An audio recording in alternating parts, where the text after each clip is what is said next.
pronounce at the lotus feet of Bhagavan, Ganapati, and to everyone. Good morning, Sairam. Good morning, nice to see you. It's nice to be back home with all of you. About 1.5 weeks ago, I went to Sri Lanka. It was a trip that literally my wife packed her bags and pushed me out of the house and said, "You go." And as the car was leaving, I turned back to see her, but she was very, very happy. But I think she knew her purpose, and I wanted to stay back because we had quite a lot number of projects that we're doing, which I shall speak about later. And also, I started a new job, which I started the minute I arrived in KL. And anyway, the Sri Lankan conference, and it's slightly longer than what I used to do, but I will keep the time. The Sri Lanka conference was a super amazing experience. Really, really marvelous. And I shared with a few of our Sai teachers and some of our Sai adults, and they asked that we do study circle, and some of us would share, because what happened in Jaffna was truly inspirational, truly mind-blowing, and it was felt almost as if we sent a car to the workshop where we do a complete overhaul. Each person's experience was magnificent. There was a huge group of us that went from Malaysia, almost 60-70 of us. Every one of us had a tremendous amount of experience. Now, why I'm saying this is because, like on the first day when we arrived, they had two canteens, the spicy and non-spicy. Remember, you're here in Jaffna, so you avoid spicy cafe, the food area. You went to the non-spicy. In the non-spicy area, they served a few variety, and they said some is slightly spicy. So I avoided that and took that non-spicy in the non-spicy food area. And I brought enough chili back home in my stomach that would last me for years and years and years, because it was extremely spicy and I couldn't eat. Yet, because the messages and many people didn't eat on the first day, yet no one complained, no one talked about the food, because the whole experience in the conference was just tremendous. And I would like to share with you, I took down about 15 pages of notes. Okay, and this is one where Swami made me just sit down and listen. Okay, although I had a workshop, I did 5 workshops with a very nice young gentleman, okay, Brother Arvind Balasubramanian. And so I had a few weeks of workshops online.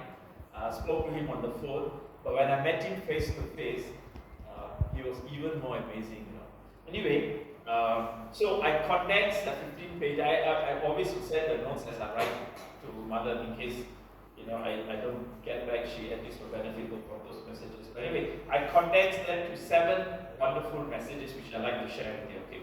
The first one is that Brother Manoj, in his opening, the opening video, I cried. The opening message, I cried. The dance, I cried. The MCs came up and spoke. The energy was so great, I cried. Every speaker was so blissful that I just cried and cried and cried. It for 3.5 days, mind you. First message was Brother Manoj. He said, understand the purpose of Sai and his mission. I'm not going to go deeper. I'm just going to give you glimpses. Okay? Understand the purpose of Sai and his mission. Now, why this is important?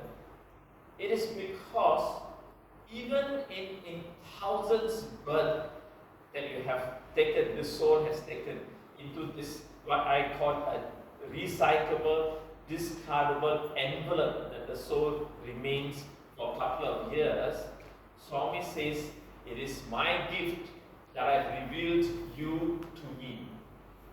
It is my gift that I've revealed you to me. What a beautiful saying, isn't it?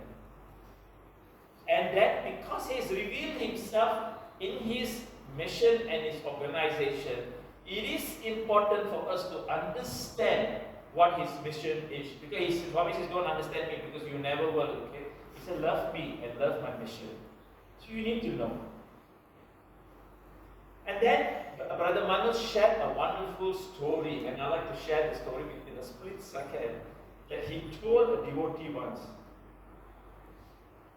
If you serve my purpose, if you serve my mission, I will wipe away all your previous births, your thousands of births karma, as you serve my mission. My God, this is the secret of the universe, you know. This one alone, I just cried and cried. The whole stadium, the whole auditorium was in tears because Swami is saying, the God that sent all the previous God who revealed himself to us, okay, he said, if you serve my mission, he didn't say you serve me, okay, there's a qualifier. If you serve my mission, if you serve my purpose, I will wipe out your karma of your thousands blood. The God that sends the gods himself has given us this assurance. What more? What else can he say? Then Dr. Reddy, president of the International Sai Organization that Swami created, developed, initiated, signed, and he even corrected that. I've seen that he even corrected the English for the title. And so Dr. Reddy, he said two messages. One, after all the things that you will learn in the next 3 days, remember this opening speech, right? By then I already finished my tissue paper already, okay? He said, of all the things that you have learned for many, many years being the Sai organization, and for all the things, new things that you're going to experience, all the new things that you're going to remember that you're supposed to have done for Swami, and all the things you're supposed to do for yourself, he says, all the teaching, one important secret that we all forget. We remember, we write down, we meditate. By the way, his words, okay, you can go check on YouTube. Okay? We meditate, we contemplate, we become conscious about it, we put notes, we tell our spouses. There's one thing he said we never do often. Practice. You have to practice. And he said, if you practice at least 2 to 3%, you automatically will then begin to practice the 5%. When you practice the 5%, you practice the 10%. Because why? You cannot go into a pool and do a huge amount of a different kind of complicated swimming if you don't start the baby steps, right? So the only reason why we start is because we are not practicing the first few teachings. You have to practice. Then he says, Dr. Reddy says this, okay, I didn't say this. So if you all cannot feel something, you all talk to Reddy. His email is there, like you. He says this. Swami said, he didn't say this. Swami said, never ever leave my organization or the road that I've assigned you. It's because you didn't take it. I gave it to you. I selected you for a reason and for your purpose. And then he says, I've selected you from the billions. Swami told Dr. I've selected you from the billions. And then I realized, my God, he selected me to do this out of billions. What did I do? Correct. Because there are billions and billions of human beings. The God that sent all the God selected us. Amazing, isn't it? Because he knows all our little good deeds. He knows all our bad deeds. Yet he selected us. Amazing his amount of love and compassion and care that he has for us. Then Sister Anuradha. By the way, if her name is wrong, this is the name that I've just given her. She's felt like she's Anuradha. Correct me if I'm wrong, okay? She's from America. She's a student of Swami, and she lived for many years in Sai school, and now she's a practicing doctor in the US. Oh, and this is really, this one I really cried, and I had to type immediately to my wife. Mind you, she spoke for 1.5 hours, so I'm giving you in 2 minutes, okay? What do you all think you all are really sacrificing? Swami told her, what do you really think you're sacrificing for me? Are you sacrificing your time for me? No, because you enjoy. If you're singing a song, you're in bliss, you are enjoying. If you think that you're sacrificing your time teaching in the school, oh, but there are thousands of other teachers around the world that don't even have a school to teach, yet they will walk for miles going 3-4 buses to teach 1 hour to students in the jungle or in an estate area. So are you sacrificing more than you sacrifice for them? All the comforts that you need to serve me, I've provided you. Swami said, all the requirements do you need. You want time? I will give you the time. You want love? I'll give you the love. You want energy? I'll give you the energy. If you want money, I'll give you the money. That doesn't mean you go check your ATM. Okay, whatever you have, He has given you. I only want one sacrifice from you, which is not even time, because He said, I'm giving you time. Anyway, by the way, all those people who spoke, okay, they are not people who are retired, 60 years old, 70 years old, okay, they are all top surgeons and lawyers and doctors and professors or whatever it is, and yet they are 99% engrossed in the Sai organization, doing and serving. And just like, we have some examples here of Uncle Muthu, Uncle Ravi, and some sisters here, who sacrificed a lot, who also did work tremendous amount of hours. He only asked for one sacrifice. By the way, I'm not saying, okay, I'm just quoting what the speaker said, Swami said. What is that He wants us to sacrifice? Sacrifice your ego. That's all I ask for, Swami said. You sacrifice your ego. Don't think that you're sacrificing for me, because you are not sacrificing anything for me. Whatever you need to serve my purpose, I will provide you. So if you are thinking that, wow, I'm sacrificing the 4 hours on Saturday to teach, He has made sure that you have ample time to do that. If you think that you are driving 2 hours to go and do His service, He's making sure that somehow the universe will give you that fuel and that cost. Or I do prasadam every Sunday. He has made sure that somehow He will provide you for that. So what does He want from us? You see, that means that He doesn't want us to take anything from us, It's all for you, and He's given us more. So don't think that we are sacrificing all this for Him. Only thing that He wants us to sacrifice is our ego. Then she says, she's saying on this, what Swami said. Are you serving me for comfort or with commitment? Comfort means, brother, like this brother, okay, unwell. No COVID or influenza, but he's unwell. Yet he drove. How far you stay? Behind, isn't it? Somewhere here. Couple. Just here, isn't it? Huh? Or even further. He's only here, Kajang. Only here. Because he knows there's no other drama. And he came. So are you sacrificing or serving me at your comfort or with commitment? Are you sacrificing and serving me at your convenience or with conviction? Convenience or conviction? Comfort or commitment? Then the university chancellor spoke on the last day. For first 3 minutes, I looked at this because I was sitting in the third row. Swami wanted me to sit in the third row because he wanted me to make sure I listen and cry. I sat in the third row, and the hall was 1,000 people, okay? And this vice chancellor comes up. For the first 2 minutes, I really thought that he's lost it. Because he came in and he was like, all the time eyes closed like that, and he's swaying like that. And he talked about some jubilee, something that had no connection with the speech. Actually, there was. I lost it, but he had. But everybody for a while, everybody was looking at each other because we thought that he could be in the wrong place. Because it's not a side devotee, he just arrived. Because Swami wanted us to have that feeling. Because for the next 20 minutes, I cried and cried, and I was typing with the tears dropping on my phone because he spoke like someone that just descended down to reveal messages. It was outstanding. And he says, do you know where you are now? He asked us, do you all know where you all are? Do you know where you all are? He said. You see, he's a mathematician. He's written books and apparently he was nominated for Nobel Prize and this and that. No, but he didn't look like that.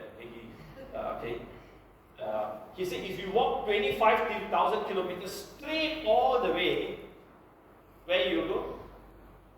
You come back behind you. Right? Because the world is a circle, isn't it? Yeah. If you climb up 1 kilometer, there will be insufficient oxygen and you will come down. And you will come back here. So where are we? We're in a jail. He said God put us in a jail for a reason. Now if you are in the ocean, he said, if you are in the ocean, and if you are drowning, no matter what your instinct will tell you that you are drowning, you will flag, you will call, you will shout, you will call for God, you will do everything to prevent yourself from drowning.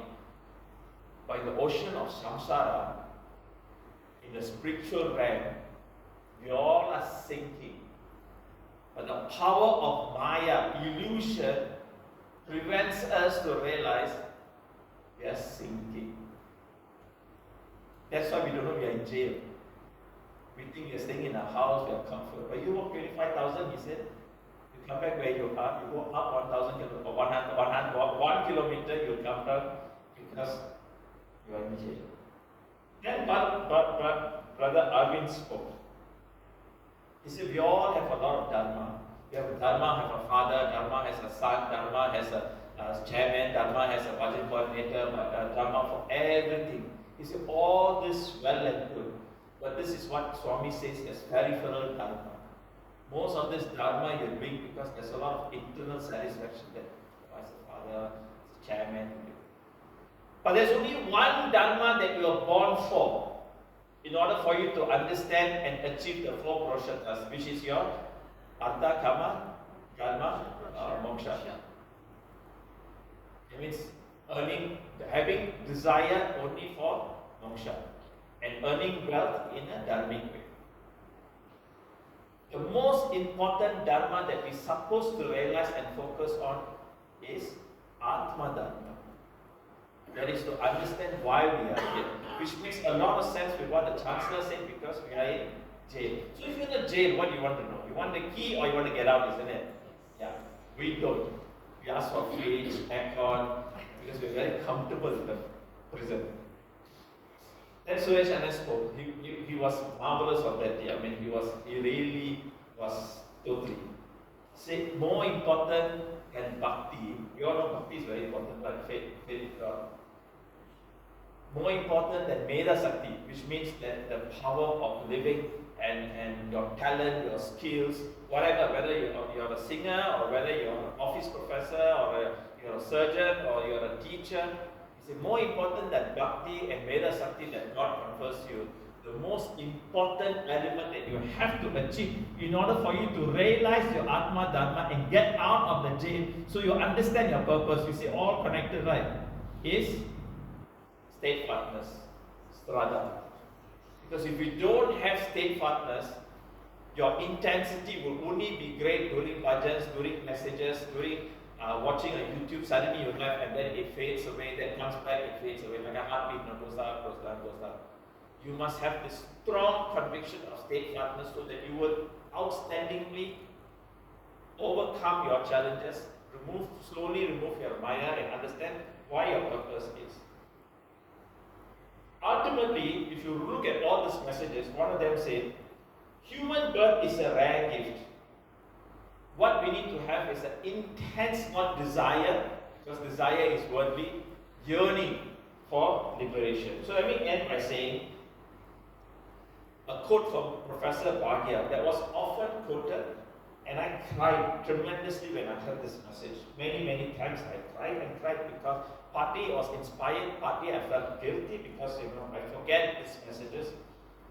Swami said this: if you ever separate your time and life between the world and me, or if you leave me for a second, even if you leave me for a second, that means in the role, purpose, whatever that you do, or consciously that you forget Him. He says, even in 1,000 years, you will never reach me. Even in 1,000 years, Swami says, you will never reach me. Obviously, you apply, isn't it? When you hear this. Even if you separate me. So how do we not separate Him? How do we remember the 7 points that I shared? How do I take this nectar that Swami gave for all of us for the 3 days? I listen to the YouTube, I write down the notes, I read it. I saw so many people all intensively just looking at this. The entire bus, everybody was having the satsang, people are talking about it. How do we forget this? Ultimately, the message, the take-home message was that the easiest way to fulfill all what Swami has said, easiest way not to leave the organization or leave Him or leave the purpose and get out of the jail is a very, very simple, uncomplicated, end of the day, a simple golden key Swami gives us.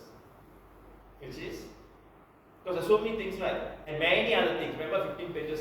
I don't know. Many people don't even know. Okay? Do everything for Him. That's all. You go to work, your boss says, you have to do this, you cannot go back 10 o'clock at night, you're going to miss budget. Do that work and offer it to Him. You cannot do prasadam for that day. You're cooking and you are giving your children, tell Swami, I'm cooking for you, Swami, and offering it to my children. Do everything in your life and offer it to Swami. If you do everything in your life and offer it to Swami, you're constantly in His mind, right? You have not left Him. Because you're doing to Him, you are reminded that you need to reach Him. Therefore, you know you're getting out of jail. And if you offer Him all the time, He said, you will not reach me. But that means that you're not leaving Him. If you're not leaving Him, He won't leave us. So He's with us. So we have confidence, we have bhakti. And then we know that, okay, we have bhakti, we need to be committed. So we say every day. Then you have this focus of discipline. And then ultimately steadfastness, because every time you do, you have strada, and you know you steadfastness in achieving Him, you will achieve it. So finally on the last day, with this mind-blowing 3 days message, the take-home message is that do everything for Him, and you will reach Him. When you say you reach Him, He will provide you everything that you need for this birth and the next birth. It's because you are helping others also to reach Him. Those words, thank you. Oh, by the way, now an important message Bhagavan is telling me very well. On the 23rd of November this year, of course this year, is whose birthday? Okay, right. Baba's birthday. I'll tell you somebody else's birthday also. On 23rd of November is Baba's birthday. We are Ramsa Center, Chera Center, Klein Center, Sedambut Center, Brickfield Center, and a few other centers. That's why I've been busy chatting away because they also want to come. We're having a combined major public program on the 23rd of November 2023 in Kalamandapur. On a Thursday evening. I know some of you say Thursday evening. By the way, I grew up time. Nobody saw weekend or weekday. Baba's birthday, everybody will run. Okay? I ran for different reasons. Okay? But everybody will come. Yeah, what is? So, and to do this is tremendous amount of work because there is a special drama inspired by Swami that Suresh and I took 1.5 months to write. 1.5 hours drama musical presentation that is designed to get as many SSC students from the Klang Valley to participate, to organize, to do rehearsals, to train. Our teachers are involved in leading this.